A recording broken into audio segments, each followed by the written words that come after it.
The Bloody Benders. The year was 1870 America.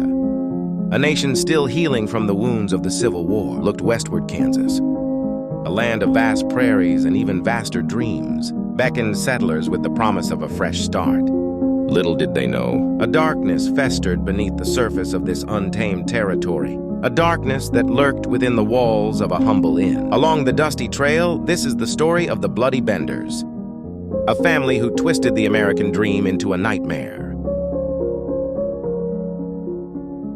John Bender, the patriarch, was a man of few words, a figure shrouded in mystery and silence and even fewer smiles.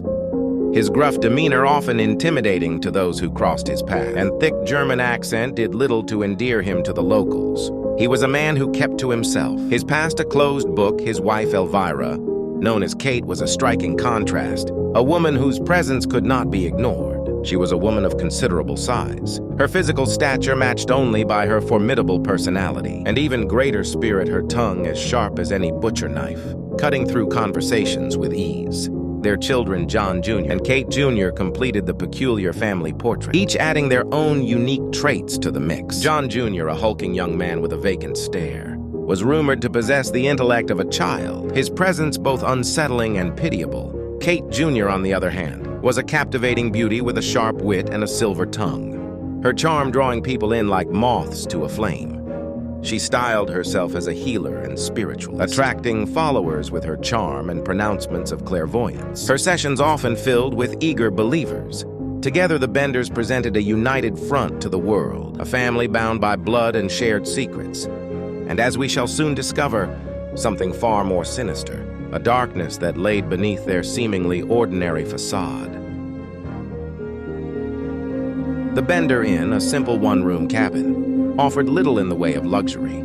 A rough-hewn bar stood at one end, while a curtain separated the family's living quarters from the main room. It was behind this unassuming curtain, in the darkness that clung to the corners of the cabin, that the vendors carried out their gruesome trade.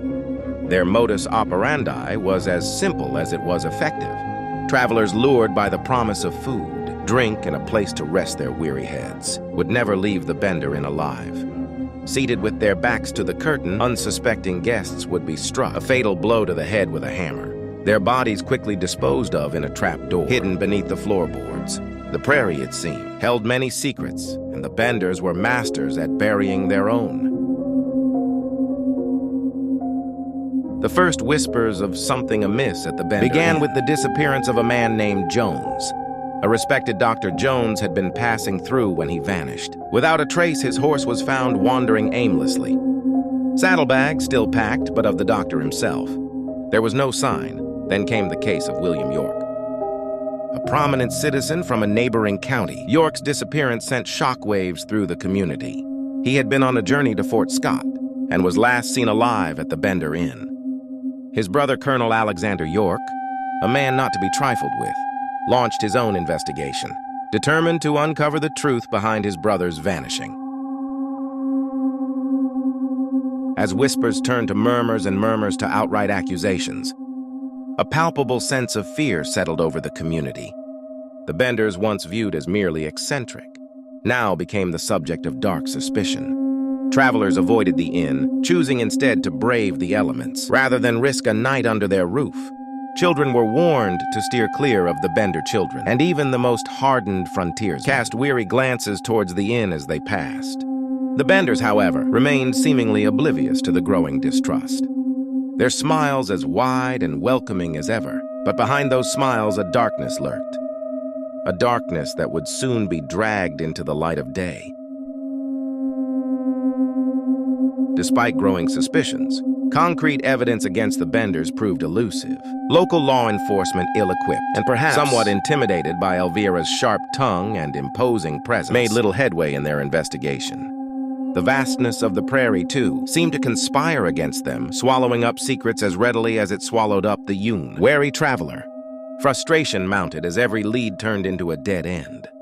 The Benders, for their part, maintained their innocence, their facade of normalcy never wavering. They continued to welcome guests into their inn, their smiles as disarming as ever. But the community, haunted by the missing and suspicious of the Benders' convenient lack of knowledge, knew that something was amiss. The truth, however, lay buried beneath the floorboards, waiting for the right moment to reveal itself. The charade couldn't last forever.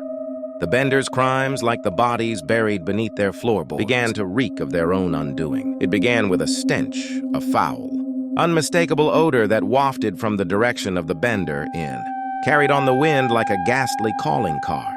The stench grew stronger with each passing day, permeating the air and clinging to the back of the throat. It was a stench that spoke of decay, of death left to fester beneath the Kansas sun. The locals, their suspicions now given gruesome confirmation, knew they could no longer ignore the horrors unfolding within the walls of the Bender Inn. The time had come to confront the darkness that had taken root in their midst. The game was afoot. Section 8, Unmasking the Killers. The discovery of the first body hastily buried in the Benders' sent a collective shudder through the community. A search of the property revealed a scene of unimaginable horror. Beneath the floorboards of the inn, in a shallow grave, hidden beneath the trapdoor, lay the bodies of their victims' men. Women and even children, their skulls crushed. Their possessions looted the Benders, however, were nowhere to be found. They had vanished into thin air, leaving behind a legacy of death, and a community reeling in shock and disbelief. A posse was formed, their mission, to hunt down the fugitive family and bring them to justice. The chase was on a race against time, and a desperate attempt to restore some semblance of peace to terrorized by the depravity of a seemingly ordinary Section family. 9 vanished without a trace. Despite a massive manhunt that spanned across states and involved countless hours of searching, the Benders were never apprehended. They seemed to have vanished into thin air, swallowed whole by the very landscape they had used to conceal their crimes.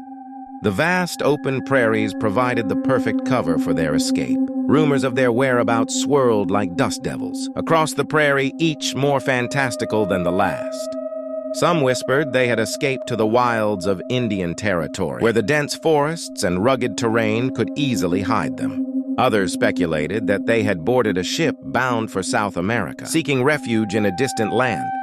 One particularly persistent rumor claimed that the Benders had joined a traveling circus, blending in with the colorful and transient lifestyle, their gruesome past hidden beneath layers of paint and outlandish costumes. They could easily evade recognition. The truth, however, remained as elusive as the killers themselves. No concrete evidence ever surfaced to confirm any of these theories. The bloody Benders, it seemed, had disappeared as swiftly and silently as they had arrived, leaving behind a trail of mystery and fear. They left behind a legacy of unanswered questions, and an enduring fascination with the darkness that can lurk beneath the surface of even the most seemingly ordinary families. Their story continues to captivate and horrify, a grim reminder of the unknown that lies in the past. Section 10, The Legend Endures. The story of the Bloody Benders, like all good ghost stories, refused to die. It became a cautionary tale whispered around campfires, a reminder that evil could wear many faces, and that even the most welcoming smiles could conceal a heart of darkness. The Bender Inn, now a macabre tourist attraction, stood as a stark monument to the family's crimes, its empty windows staring out at the prairie like the eyes of the dead. Over the years, countless books, articles, and documentaries have attempted to unravel the mystery of the Bloody Benders. Who were they? What drove them to commit such unspeakable acts? And how did they manage to escape justice? These questions continue to fascinate and horrify us, a stark reminder that some secrets, like the bones buried beneath the Kansas prairie, are best left undisturbed. Echoes of the Bloody Benders. The legacy of the Bloody Benders extends far beyond the dusty trails of 1870s Kansas. Their tale is one of horror and mystery, a dark chapter in the annals of American history that continues to captivate and terrify. Their story has become woven into the fabric of American folklore, a chilling reminder that the darkest impulses often lurk where we least expect them.